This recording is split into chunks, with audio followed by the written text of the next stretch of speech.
The views and opinions expressed in this program do not necessarily represent those of Natural Bridges Media or KSQD's staff, volunteers, or underwriters.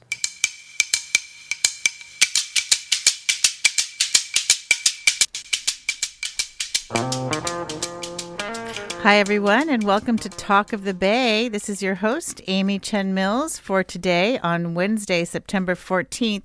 Our topic is a topic that I have been so curious about for so long. I'm calling it Water, Water Everywhere. But will we have enough to drink? And I have assembled, and people have graciously accepted my invitation to come into the studio and be on the phone with me and be on computer link with me to talk about our county-wide water situation. It's something that I got asked a lot when I was running for county supervisor at people's doors. What are we going to do about water? Are we going to have a desal plant? Can we add more people? Can the university add more people? Can we build more housing? We're going to get all those questions answered today, folks. We have some very special guests. On, I believe, the telephone, we have Rosemary Menard, who is the City of Santa Cruz Water Director and has been for several years, I believe, upwards of 7 years. Rosemary, are you there? I am. Good afternoon, everyone. Yes, thank you so much for joining us. And I also understand that you've held several executive level positions in water utilities across several states. So I think we're lucky to have you here in Santa Cruz. We also have Ron Duncan with the Soquel Creek Water District. He's the general manager. He has degrees in geology and hydrology, also in positive leadership. And he's heading up the project Pure Water Soquel, which we're going to talk about. Hi, Ron. How are you? Doing great. Appreciate being here. Thank you. Ron's in the studio with us. It's great to have him. Also, she comes as a team, usually with Ron. Melanie Mao Shoemaker is with us, also in studio. She is the Special Projects Communication Manager for the Soquel Creek Water District. She's also on the board of the Capitola Chamber of Commerce. She's a civil engineer. Melanie, are you there? Yes. Can you hear me? Yes, we can hear you loud and clear. Thank you. Thanks for joining us. And then we also have Pirette Harmon in the studio. She is the General Manager for the Scotts Valley Water District. Well, hello, everyone. Yes, and thank you so much for joining us. And you also used to work for the City of Santa Cruz, is that right? Yep, I've been in Scotts Valley about 10 years, and 10 years before that in City of Santa Cruz Water Department. Okay, fantastic. So we've got some real experts in the room with us. We also have Gail Mahood joining us by computer. She is the chair and president of the San Lorenzo Valley Water District and the Santa Margarita Groundwater Agency. She's a professor emeritus from Stanford University of Geological Sciences. Gail, do I have that all correct, your titles? More or less. I'm actually not the director of those agencies in any shape or form. I'm just the president of the board of the San Lorenzo Valley Water District Board of Directors. And I also, as a rep of San Lorenzo Valley, am also the president of the Santa Margarita Groundwater Agency, of which our district is a member. So Thank you for having me. Sure. Thank you so much. Yeah. So you're on the boards, basically. Yeah, both. Yeah. And Santa Margarita, I think, is somewhat new in terms of a named agency. No, it's been around for quite a while, but I think it's become more obvious because just recently we submitted our groundwater sustainability plan. But as an organization, it's been around for a while as a collaboration between Scotts Valley, San Lorenzo Valley, the county as the main ones, but also with other groundwater users, Mount Herman, the private well owners, and then, of course, the City of Santa Cruz cares because most of their water comes out of the San Lorenzo River, which in part drains the groundwater basin.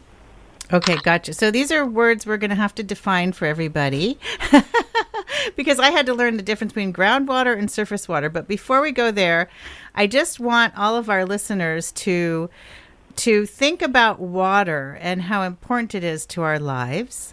There's a whole exhibit now at the Seymour Marine Center over at the end of Delaware that you can go to and look at about, it actually has maps of our watersheds and how water travels through our watersheds. But the ancient Hawaiians, I just learned this, when they separated themselves out into different communities, they separated themselves by watersheds. And so they were making sure that their watershed, that the people who got the water first, or where they took water out first, was for drinking and for bathing. And then as you went further down the line, the water was used for agriculture, for, growing food and that kind of thing. And I think most indigenous groups really knew a lot about their watersheds because you have to. I think that as city dwellers now, a lot of us aren't as connected to our water supplies. And as we go into the climate crisis, as we live through the climate crisis, it just struck me that I wanted to know about water. I wanted to know where's the water coming from and who's in charge and how much do we have and how much can we expect. So that's what we're going to be talking about today. And I think what I'd like to do first is go around to the different districts that we have represented and ask you each a question. Where does our water come from? And I'm going to ask you to go beyond it's a groundwater, or a surface water, but to actually name the river or sort of give us a picture of what that is in nature, because I think our listeners can relate to that. And where and how are we doing with that water? I know for some of you, the answer will be a bit longer. So I'm going to start with Pierrette in Scotts Valley. I'm curious about where that water comes from, and I'm thinking that it also relates to Gale and the San Lorenzo Valley Water District and the Santa Margarita Groundwater Agency. But Pierrette, do you want to talk about that? Where does your water come from in Scotts Valley? So let's try this, are you smarter than a fifth grader type of question. So the water does not come from tap or shower. It originates in the North Santa Cruz County from the Big Basin, the ground underneath us. It's named Santa Margarita Groundwater Basin, and there's several layers of aquifers. So depending where your wells are, we have some private pumping that are quite close to the top of the earth versus the Scotts Valley. Most the deepest wells go down about 1,500 feet, so wow. Quite deep. So that water is old. Wow. And we do have about 10% of our total usage in Scotts Valley is recycled water. So that actually it also originates from the basin. It goes through our consumption cycle. It ends up at the wastewater treatment plant in Scotts Valley, and then it gets treated to the level that is permitted to be used for irrigation.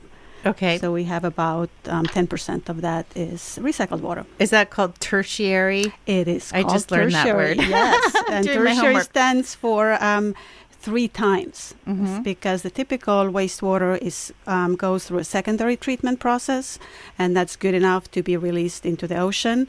In order to put it back on plants, it's called tertiary, or the third level of treatment. So you're recycling 10%, and the water is coming from these very deep groundwater aquifers, like caves. Is that what we're talking about? Like caverns, or just kind of all sealed up? They are filled with different materials, either sand or gravel or clayish. Okay. But it is, so there's little pores between the filled material. There's no big emptiness, but they have different characteristics. So when people say that they can tell a difference when they drink the water, tap water from Scotts Valley in comparison with Santa Cruz, I kind of compare that with, you go wine tasting and you talk about terroir. Where does your wine get the flavor? Right. The drinking water actually picks up the characteristics of the soil where it's been. It spent a lot of time there with those rocks and minerals. Yeah. So the taste, the flavor comes through, and so you can taste it. I wonder which water is better. Oh, it just Do you have a depends on preference? it's a food and water pairing. Depending what food are you drinking? Right, you have to run up Blue to Scotts cheese Valley, or right, goat or cheese, run down to might- Santa yeah. Cruz, right. So it's interesting that you say these are older, like this is very old water, meaning we're actually drawing water up in the Scotts Valley area, the San Lorenzo Valley area. It's not necessarily last year's rain. Is that what you're saying? It's Correct. It's older water. Yeah. That's been there for how long? Well, it depends. Again, it's very location specific. Okay. But our deepest aquifer is called Putano, and we think it might take a water molecule 3 to 5 years to travel from where it hits the the top soil to when it gets down this deep. So it's at least several years old. At least several years. We're not talking about thousands of years or hundreds of years. Well, there could be a molecule of 100-year-old water there.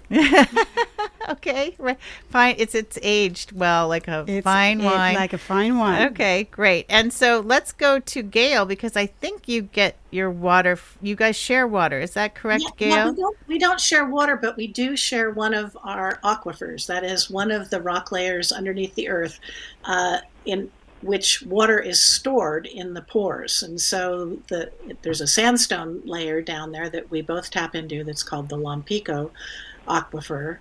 And then we also tap into a shallower one that is called the Santa Margarita aquifer that has bigger pore sizes. The water there is very young. Usually it's kind of the last year's crop of water. Okay. And it's the rock that makes up the sand hills.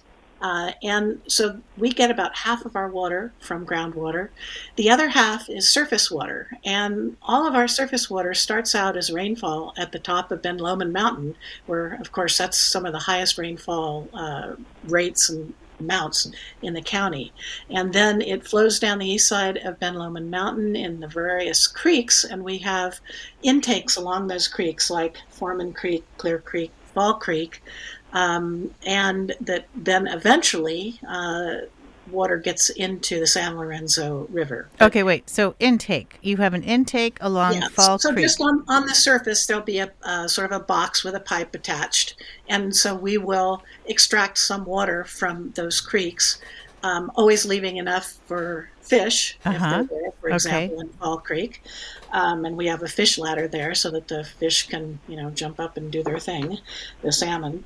And so we take the water out there and treat it minimally. And I will have to say that the water in our surface water is the best in the county. And the reason is that it's surface water. It hasn't sat down there and interacted with the rocks of the aquifer. Right.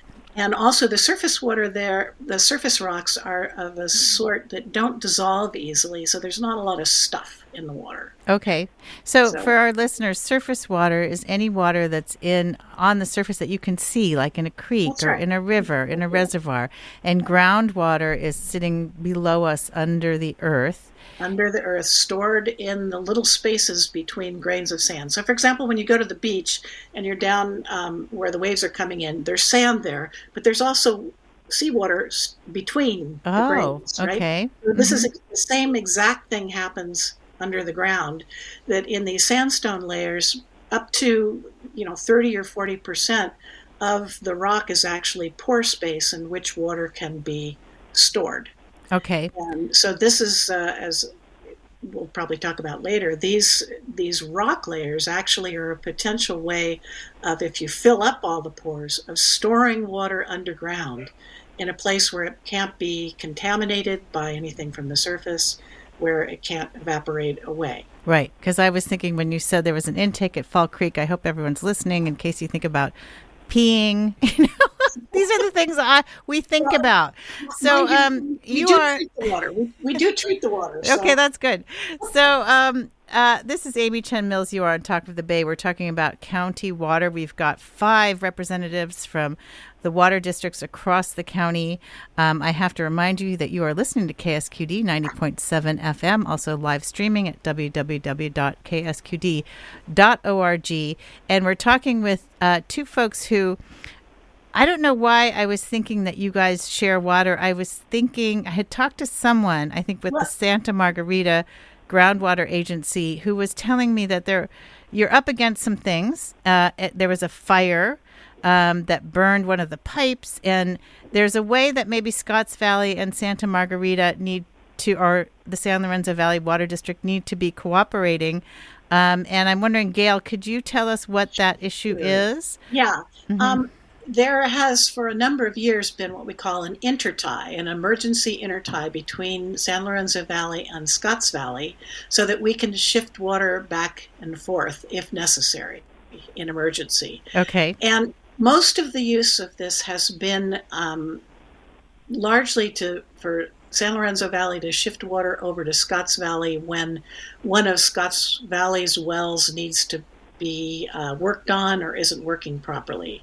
And so it has not been used after the fire, whereas you're correct. We are the one district that was very badly affected by the fire. We lost 7 miles worth of pipeline. Many of the intakes on the creeks coming down the east side of Ben Lomond were destroyed. A lot of tanks, especially smaller tanks, were destroyed. And so what we have done is we have activated emergency interties between different parts of our system.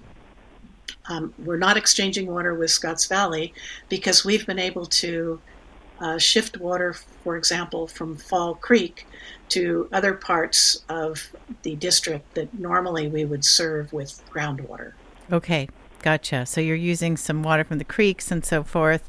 And I think the reason I was thinking about this new agency is because I talked to someone who was saying that there was a need for some kind of governing structure, perhaps, there between Scotts Valley and San Lorenzo Valley. And certainly the county grand jury report is talking about the need, and we can debate this, for some kind of a county-wide agency that can take leadership on making sure that we are sharing our water resources properly and taking care of water problems. And this is becoming increasingly important as we're dealing with drought, climate change, and in this case, wildfires affecting our water supply, our infrastructure for water. I'm going to go to Perrette and ask her about that. So how are you feeling about this collaboration or the sharing of water, and also what is needed up in the valleys up there to make sure that everybody has good, clean, fresh water? I would maybe draw a comparison with, we have straws in the same glass or in the same bowl, because the basin, the aquifers are kind of essentially our shared resource. And if we suck more out one straw, it does impact potentially the other straws in that. So we have a shared resource. We are both very interested in protecting and ensuring that in the future it's sustainable and resilient. The grand jury report, adding another agency, I think I would say that without taking away some agency, just adding agencies on top of it, what I see is more price tag for adding people, because agency does not come without who is going to work there and how it's going to get its goals implemented. We work very closely together already, the Santa Margarita Groundwater Agency, and as Ron is going to talk later, Mid-County Groundwater Agency. Those are collaborative efforts between many public agencies. We do a very good job. We need to be doing better. So having another agency, I don't think necessarily is the way to go. But us working together and coming up with projects that we both communities can support and pay for. We might get to that later, that the funding is a big piece of it. I think we have a lot more in common, and the more we can align ourselves with, let's focus on how we can join our forces, right, and put our resources together rather than look for things that are individual and separate us. Right. And that's really what the grand jury report was saying was needed, was really collaboration and cooperation. And I'm just happy to report that everyone here has gotten along well, being in the same room. So they are talking to one another. But I also hear that my sense is that people have relatively good relationships. And we're going to go now to another water district, Soquel, and then we'll go to the City of Santa Cruz, because you guys are tied together. Actually, let's start with Rosemary in the City of Santa Cruz, and let's talk about our water situation. The question is, where is our water from? How are we doing? Great. Thanks, everybody. So Santa Cruz gets most of its water from surface water and some very old resources out of the North Coast, Laguna Creek, Lydell Springs, and Majors Creek. These are very old facilities that were developed. The Laguna Creek diversion structure has a plaque on it that says 1890. And we have a long pipeline that brings that water into town. And then in the 20s, the city developed a supply off of the flowing San Lorenzo River. We have a diversion structure above, kind of in the lower part of the watershed above Water Street and by where that metro facility is there on River Street. And from there, we divert the water that comes from the North Coast, comes in by pipeline, and the water that we take out of the San Lorenzo, and we pump it up to the Graham Hill Water Treatment Plant, where it is treated to meet the required sort of regulatory requirements for surface water treatment. And then it's distributed to our customers in Santa Cruz and also in some of the adjacent areas that we serve that we've served for a really long time in Live Oak area and Carbonara and et cetera. So that's the Santa Cruz water resources. We do have a small portion of our supply that comes out of groundwater resources in the Belts area and Live Oak area. And that's the basin, the Santa Cruz Mid-County Groundwater Basin, that we share with the Soquel Creek Water District.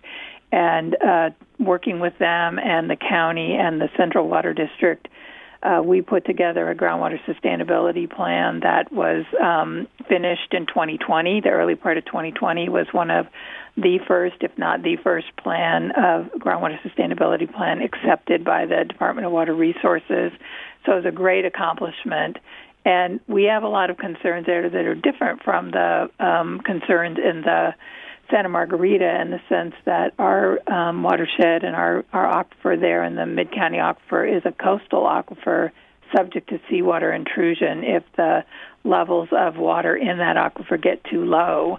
So together the city and the district, the Soquel Creek Water District, that use that aquifer have been working a long time to make sure that that aquifer does not get impacted by seawater and to plan for the future to continue that condition. And some of the water is stored at Loch Lomond, is that correct? Yes. In the 1960s, we developed the only surface water storage reservoir in the county. We have a 2.8 billion gallon water reservoir up in Newell Creek watershed, which is a way upstream tributary to the San Lorenzo, and that project is a major part of our being able to meet our demands during the summertime when, we have a Mediterranean climate here, which means we have a wet season, or usually we have a wet season, and then we have a dry season. So in order to make sure that there's enough water all year round, in the wet season we store water, and we currently store in the Loch Lomond Reservoir. We're exploring storing in the Mid-County groundwater basin, and then in the dry season we pull that water out from that storage, and we use it to meet our customer needs. And I heard you say, I maybe it was in the grand jury report, there was a quote from you, we're okay for 1, 2, 3 years. We don't know about 5, 6 years of drought. Is that still the case? Yeah, we've been doing a lot of work on climate change here and thinking about water supply planning, and recently started receiving some results from some work we've been doing with the University of Massachusetts and Dr. Casey Brown there, who has created a vulnerability assessment tool for us to look at long-range sort of water supply in light of a whole variety of climate change options. And that information compared to the historical information that we have shows us that in addition to continuing to have a pattern of, one-off, very critically dry years that sort of sprinkled out through the 100-year cycles, we're looking at a lot more multi-year droughts. Historically, we've had 20 or so single-year critically dry years, which are really a challenge for us. And then we've had 1 2-year drought back-to-back, which was 76, 77, and 1 4-year drought, which is 87 to like 91. And what we're seeing in these realizations of other kinds of climates going forward, plausible climates, not, way out, but what we're seeing is a lot more longer dry periods, including some that go 10 years, some that go, many more 2-year back-to-back, lots more 3 or 4-year than we've seen historically. So these are really big issues for us to be thinking about as we're planning for developing water supply that's sustainable in light and adapted to climates that we might be seeing going forward. Right. Yeah, and we actually are unique in some ways, not totally unique, but somewhat unique in that we get all our water from our own region. We don't get a supply from the state. And I want to go now to the two folks we have from the Soquel Creek Water District. There are two water districts that have a critical shortage of water, critically low reserves of groundwater. That would be Soquel Creek Water District and also the Paro Valley Groundwater District. And that's a result of, I believe, sea level rise and also just the wells taking up a lot of fresh water, creating kind of like a vacuum. So let's go to Ron, who's in the studio with us, about where do you get your water from? This is the Soquel Creek Water District, and how are we doing? We also have Melanie, and we'll bring her in too. Great. Thank you, Amy. Yeah, as you said, we're all in this together, right? Because all the water that comes from our region is from rain that falls on this side of the mountain. And so some of it goes in the streams, some of it infiltrates down into the ground and becomes what's called groundwater. And Soquel Creek Water District actually gets no water from Soquel Creek. We started as a flood district. It's kind of a trick name, if you will. But we get it all from groundwater, about 16 wells. There's a lot of other groundwater pumpers in our area, too, from the Mid-County Groundwater Basin. And since about the 80s, that basin has been overpumped. And what has happened because of that, we've lowered groundwater levels as opposed to the Santa Margarita Basin, which I will say is more like a bathtub, if you will. If you don't fill it up faster than it's draining, the water levels will go down. Soquel Creek, or the Mid-County Groundwater Basin, half of it's connected to the ocean. It extends out in the ocean. So when you it's overpumped, seawater intrusion, as Rosemary alluded to, comes into the aquifer. And we have that at either end of our district. And a geophysical tool that was flown and peer-reviewed by Stanford and USGS, it was done by the Denmark, showed where it's not offshore, it's right onshore. So that's critical. Our wells could be destroyed in a matter of years if our customers hadn't cut back and we don't get a supplemental supply. Wait, can you go back? What is not offshore? It's onshore. Where the seawater intrusion in our aquifers, about 500 feet down below the earth where our aquifers are, there's seawater intrusion in our groundwater aquifers. And it's not out in the ocean. It's actually underneath our land. Is that what you're saying? Yes. Where we have monitoring wells at either end of the district, it shows that it's in those monitoring wells. So it's already on shore. Yeah. Where we have other monitoring wells down in the ground, we monitor the groundwater. Along the shoreline, we don't see it in there. But this geophysical survey showed it's right on the beach line. So we've got seawater intrusion along our entire coastline, and it's just a matter of years before it hits our wells if we don't take action. I'm going to go to Melanie now. Melanie Mouse Shoemaker is also in the studio with us. She is the Special Projects Communication Manager for the Soquel Creek Water District. Melanie, and also you are on KSQD 90.7 FM in Santa Cruz, California. Also live streaming around the world, www.ksqd.org. We've got water experts with us, and we're talking about water throughout the county. And you're welcome to call in at any time as well. You can call in at 831-900-5773. That's 831-900-KSQD, or you can email a question to onair@ksqd.org. Melanie, let's go to you to talk about, first of all, how do I know if I'm in the Soquel Water District? What is that? And then there's also this groundwater agency thing. So what is the difference? And how do I know where I'm getting my water from? I guess it's on my water bill. Yeah, especially thank you for having us. For Soquel Creek Water District customers, we serve our region's community from 41st Avenue, then down towards La Selva Beach. Okay. So Soquel Creek, you can actually go onto our website and type in your address and see if you're within our basin. But primarily, if you live in Soquel, Aptos, Sea Cliff, La Selva Beach, and portions of Capitola, you'll get your water from Soquel Creek if you're a municipal water customer. But there are thousands of private well owners also within our groundwater basin. I think one thing to point out, just in case people like to know about where your water comes from, in the Santa Cruz Mid-County groundwater basin, there's actually what we call a tale of two aquifers, like a tale of two cities. So we have two different aquifers that feed our customers.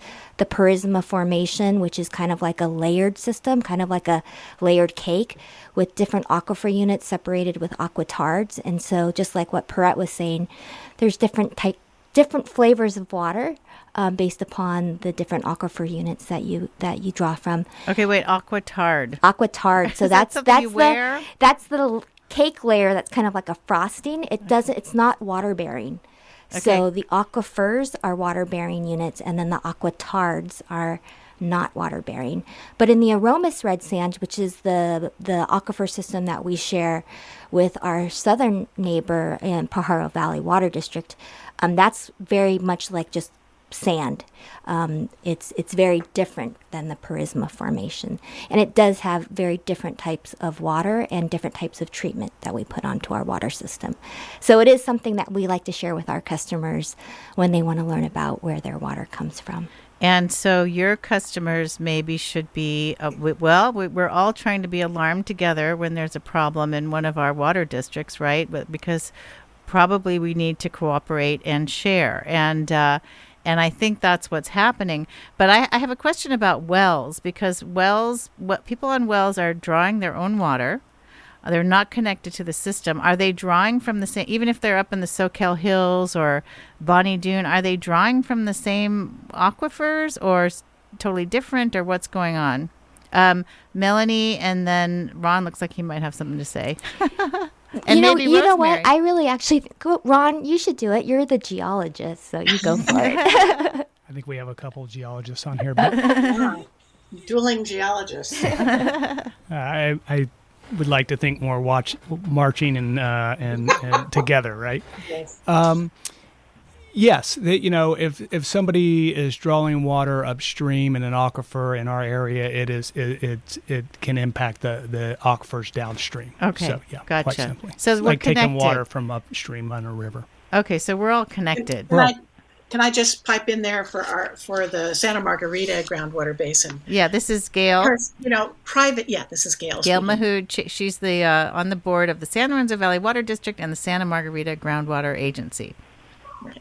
So, as you might guess, individual well owners don't want to spend a lot of money to have deep wells, and so they often just basically tap into whatever is underneath them.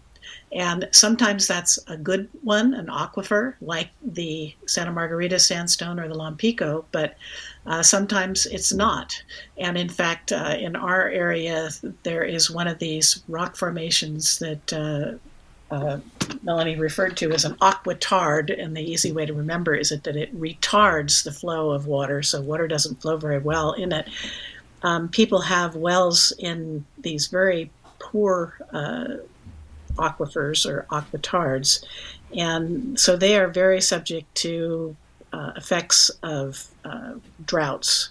And so our private well owners kind of have a separate issue because their wells are so shallow. Then, whereas, as Perrette said, it takes a few years for the water to make its way down to the deeper aquifers. And so if you have a couple of years drought, you won't actually see that in the deeper aquifers. It takes a while. I see. So it's just like drying up from the surface, kind of. Exactly. Although people are sucking it up from the surface, right. But it's remaining in the deeper. Okay, gotcha. Okay, this is interesting. So Now, what's happening with the saltwater intrusion, and let's go to Rosemary, who's the head of the Santa Cruz City Water, is that the saltwater intrusion that's happening in Soquel, we are going to help them out. There's some kind of a agreement that we have. Do you want to talk about that? We're actually pumping in retreated wastewater. Don't get alarmed.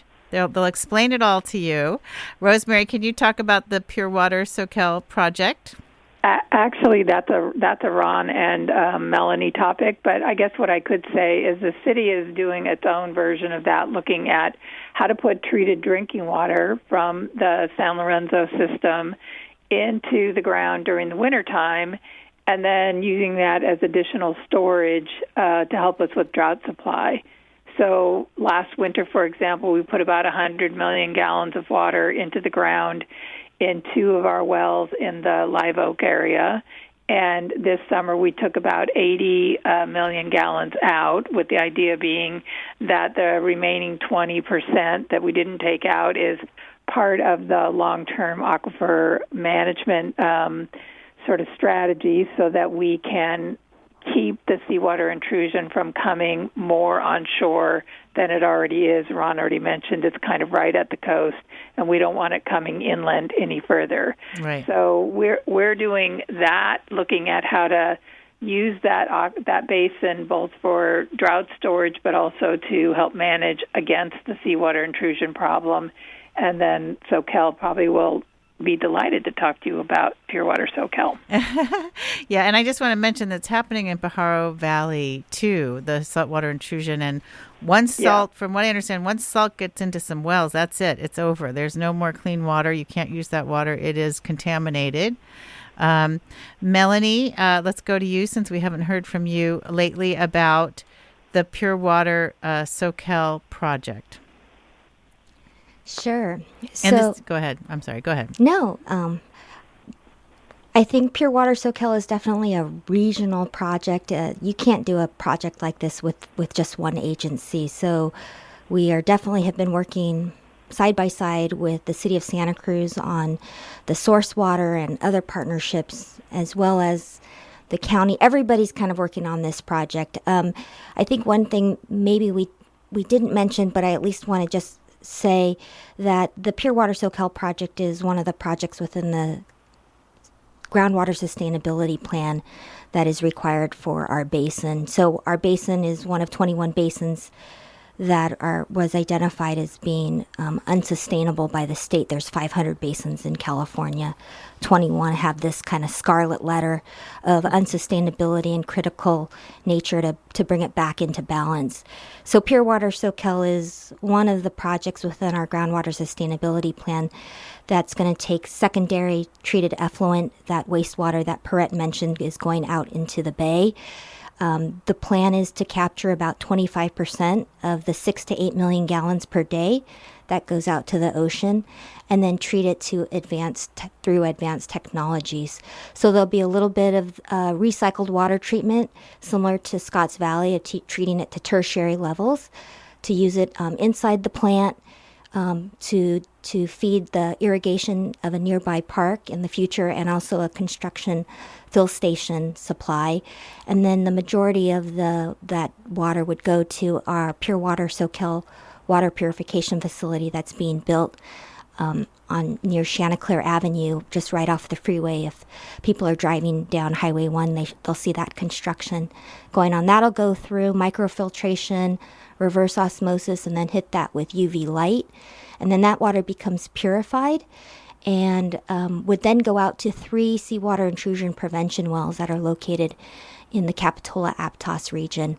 And those have been strategically placed to not only help and aid in refilling the overdrafted nature of the groundwater basin, but also to create a barrier, a freshwater seawater barrier, so that saltwater intrusion doesn't move further inland, and protect not only our drinking wells, but also the other wells that are relied upon by other pumpers in the mid-county. So it's an exciting project. We're in construction currently. We broke ground during the pandemic. We just came back from a conference where people were talking about what was their pandemic project, taking up singing or crocheting for us and a lot of the water agency leaders here, we've been working on getting Pure Water Soquel through design and then construction. So active construction right now through 2024 is when we anticipate bringing the project online.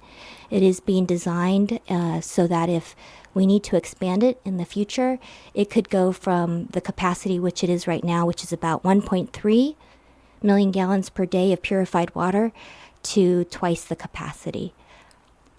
Okay, and there is going to be a documentary that features this project. So if anyone thinks that water is boring, well, now it's going to be in a movie produced by BBC Storyworks called Beneath the Surface, The Journey of Water. Is that correct? Yes. Currently this week, the International Water Association is having their annual conference, and BBC Storyworks put together 16 films to highlight water projects around the world. So there are 2 projects that are being highlighted in the United States, and Pure Water Soquel is one of them. So they came out and did some filming in March, and the films are being debuted right now at the IWA conference, and then they'll be released for Pure Water Soquel. Our launch date is later this month, so we're really excited to be a part of that. And yeah, hopefully we'll be able to see it in Santa Cruz somehow, or streaming somehow or something. I mean, that's kind of exciting. Our water systems are in this big international film, which shows that you guys are working well together to collaborate, because it's a collaboration that is being used as a model around the world, apparently. I want to add that Watsonville does the same thing with their water. They recycle their water and they pump it into, or they send it off to the Pajaro Valley Groundwater Agency, and they use it also to stop the saltwater intrusion, which has come in, from what I understand, it's about a half mile inland from the coast. Does anyone know? I'll take that one. This is Ron Duncan. They have seawater intrusion about 3 miles inland. 3 miles in. Started in the 50s. What they actually do is what Peret's organization does is treat secondary water to tertiary standards, so a third time. And then tertiary means we can water plants with it. and food plants. Exactly, and they irrigate the crops with it. Now, advanced purification that Pure Water Soquel project is doing is many, many more times cleaner water than that.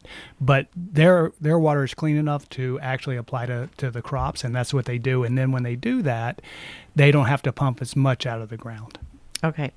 And we have to understand, too, that in that area, something like nearly 80% of the water is used for agriculture. Some of that agriculture comes up to feed us here and throughout the county, from Watsonville all the way up to the north coast, feeds us, and some of that produce is shipped to other countries.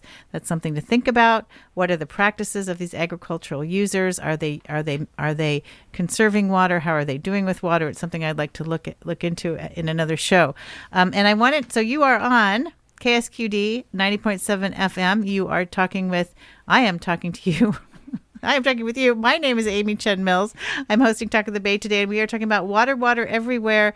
Will we have enough to drink? And I'm going to start asking questions, so I want everyone to be ready to answer if you have an answer. I will direct questions to particular people, but if you have something compelling to share, I'd love to hear it. What people are concerned about, of course, is running out of water, and it sounds like we're trying to fix that in different ways.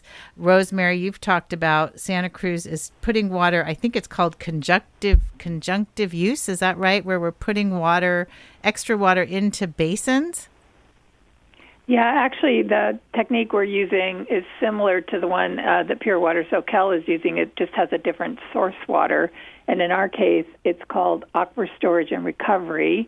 So we're using the aquifer, the Santa Cruz Mid-County aquifer, as kind of a reservoir, and we put water in the wintertime when more water is typically available, just as we fill Loch Lomond in the wintertime. So it's a very similar kind of situation.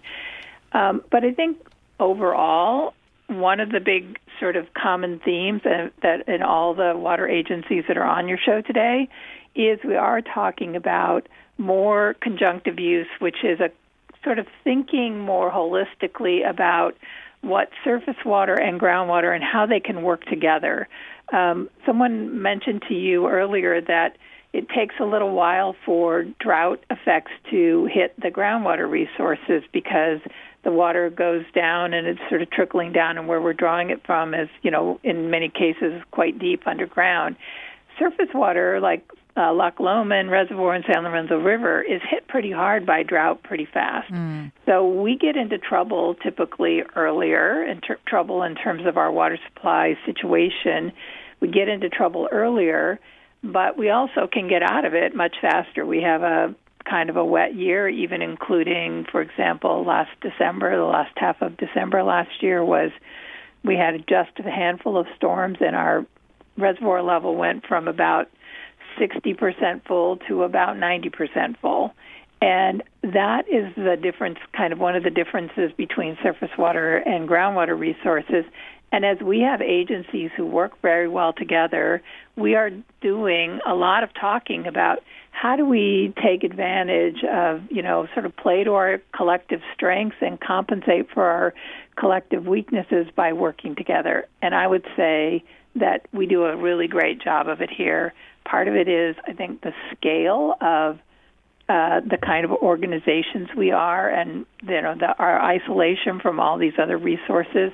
But I also think that we just have really solid leadership in these organizations at their board levels and at the staff levels to want to work together to do a good job in providing reliable supply for our community. Okay, and I have a big question about our water supplies. I do want to mention there's also the Davenport Water District. I'm not sure if it's an actual formal district, but they get their water from a whole different source. It's a different creek, and I'm trying to look for the name of the creek here. Do you guys know the name of that creek? San Vicente and Mill Creek, and the Davenport water system and their sanitary system, the wastewater system up there, they're operated by the county sanitation district, and they do have their own supply that comes out of the local resources there, and including a small surface water treatment plant and a small wastewater plant. One of their big challenges is the population base over which those costs have to be spread makes it a really, really expensive system, water and wastewater, for those people who use those resources. Yeah, I think the bill is like $300 a month, if not more. Yeah, about $4,000, $4,500 a year. It's a really big issue. Yeah, and also the water rights, I believe, are being claimed by different folks, like the Chemex people that are in Mexico are still claiming that they own, I think, that water, unless that's been resolved. So there's that going on. And I know people are frustrated by their bills. I do want to talk, I'm going to ask Perrette to answer this question about, we were hearing about where all of our water comes from, and we have our own unique water supply system. A lot of the state gets its water from the state. Whether it's from the Colorado River, whether it's from Hetch Hetchy. How do we feel about that, Perrette? Is that good or bad in the face of the climate crisis? I think it's a blessing and a curse. We are quite unique in the state that we are 100% on local sources. Like what Rosemary said, I think if we put our heads together, we are big enough, a county of almost 300,000 people. We have very dedicated professionals here. So if we can get over the my water and your water, because that for me is kind of, I'm going to use the word ridiculous. Okay. In a small county like that, if we're still talking within the county, this is my water and this is your water, that needs to stop. Right. Because it's all local, it's all interchangeable, because if it evaporates in Scotts Valley, it actually might rain down in Soquel Creek. So that's all right. Ours. The water has no borders or boundaries. Doesn't stay within jurisdictional boundaries. We don't want to sit here and watch our friends in another area die of thirst because we're not sharing And it's water. not even that. Our kindergartens are maybe in one, our work is in the other, we live in other, our in-laws may be on it. So we all really, really tight, and we have a lot of independence and control over by not being tied to the central. I think to the Central Water Project or other state projects, this is our doing, and we can have a sustainable supply if we truly use our our collective knowledge and experience and goodwill to put towards it. So you would not agree with the grand jury report that if we don't get it together soon, the results may prove to be catastrophic. Ron, and then I have a super important question we have to get to. Yes, I think, thank you for that opportunity. I think the grand jury report had it right as far as we've got a big problem. That's one thing they said. Number 2 was we need to solve it quickly. And number 3, we have to collaborate. The way they assumed that we should collaborate, or the way they stated, the assumption is big government is better government. And I think that's where we probably, disagree, that the way Rosemary touched on it, Peretz touched on it, the way we collaborate is amazing in this county. And I think that's actually can be leveraged as a strength and has been. We have an emergency intertie with Santa Cruz, and we've traded water back and forth, helping each other just with a phone call on minutes' notice. So, great, that's wonderful. And all the water people I've talked to, they stress we really need to cooperate and share water, have these interties, help each other out, and water's so precious. It's one of the indigenous hashtags is water is life. We cannot live we can live for a month without food. We can't live for more than a week without water. So just thinking about it, honoring it, respecting it, trying to help each other seems really important. Question. I'm going to go to, let's see, who hasn't spoken in a while? I'm going to go to Gail, if you're still there. So Gail, a lot of people say, and you're in the San Lorenzo Valley, maybe it's not as much of an issue, maybe it is, and actually anyone else can jump in as well. When I was on the campaign trail, people were saying, we can't just let everybody come in. What about the water? We can't add in more students at UCSC. We can't add in more housing, which of course we need housing all over the place, particularly affordable, low-income and workforce housing. Are there any limits to growth? And because I've seen the presentations where actually that kind of growth doesn't make a huge impact. Is there any impact? Do we need to be concerned at all? And this is for Gail. She's the chair and president of this. I think that you hear that a lot. The first thing I would say is that water districts do not control this. We respond to whatever the Board of Supervisors or cities, decide to do. And we just all have to work together to find the water sources to meet whatever the needs, what they are. But is there no concern?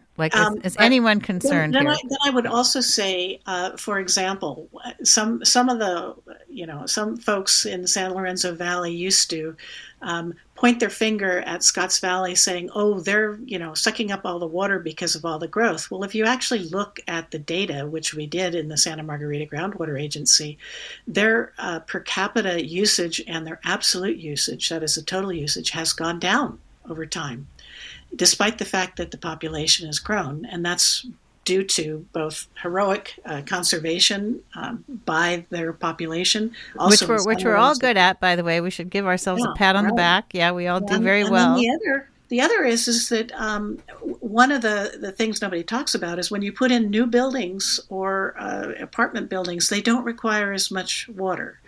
Either because of, everything has new low flow toilets, new shower heads. And so new construction usually results in lower water usage. So although I understand why that instinctive reaction is there, in fact, and I think Rosemary has made this point talking about Santa Cruz, that is not going to be the main driver. That's not our biggest problem. Our biggest problem is dealing with the effects of an increasingly unpredictable climate. Yes, and even too much water can be a problem because and also the other side is that we'll also have years where we have lots of rainfall, more rainfall than we need, and we'll get flooding. And we don't have ways to capture that. That's okay. So that's an issue. How to capture when there's so much water, it's sort of overwhelming our systems. Yeah. So when you say water everywhere, our problem is we've got a lot of water in most years, but we have no way to trap it on the surface other than Loch Lomond Reservoir. Yeah. One interesting fact I'll throw out, and we're going to have to wrap this up, is I think there's an average of 30 billion gallons of water flow from the San Lorenzo River. Do I have that right? Rosemary? I think that's a backward-looking number, and I think that the answer to that is going to be quite different going forward. Okay. I think that as I mentioned earlier, we're going to see a lot more multi-year droughts, and we will have wet years, but they're fewer, and sometimes when they happen, they're very wet, and so that does create a kind of a challenge of too much water and no place to put it. Unfortunately, we can't, I don't think, find a way to really capture all of that because sizing the infrastructure that it would take to capture every drop that would come down in those really wet years would have us building things way bigger and then using them relatively infrequently. It's not cost effective. Okay, thank you so much, Rosemary. I have to say goodbye to everybody. Rosemary Menard, Director of Santa Cruz City Water, Ron Duncan, Soquel Creek Water District, General Manager Melanie Mao Schumacher, Special Projects Communications Manager for the Soquel Creek Water District, Pierrette Harmon, General Manager for the Scotts Valley Water District.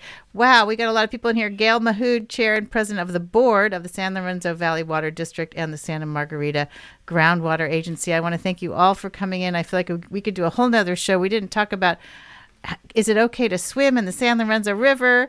And the answer is... It depends. What's that? It depends? It depends. Well, it depends. Some places. Some places, and you can check online at the county website. At the county website for your E. coli information. Okay, thank you so much. This has been Talk of the Bay with Amy Chen Mills and Water Everywhere.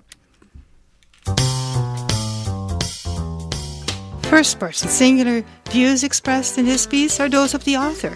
When Kennedy Tripp recorded this piece several years ago, she asked, "Will we ever learn from the past?" The question still remains, have we learned from the past? Is California suffering the same fate as the Dust Bowl of 1931? California has been experiencing the worst drought in its history with no rain present for almost 4 years.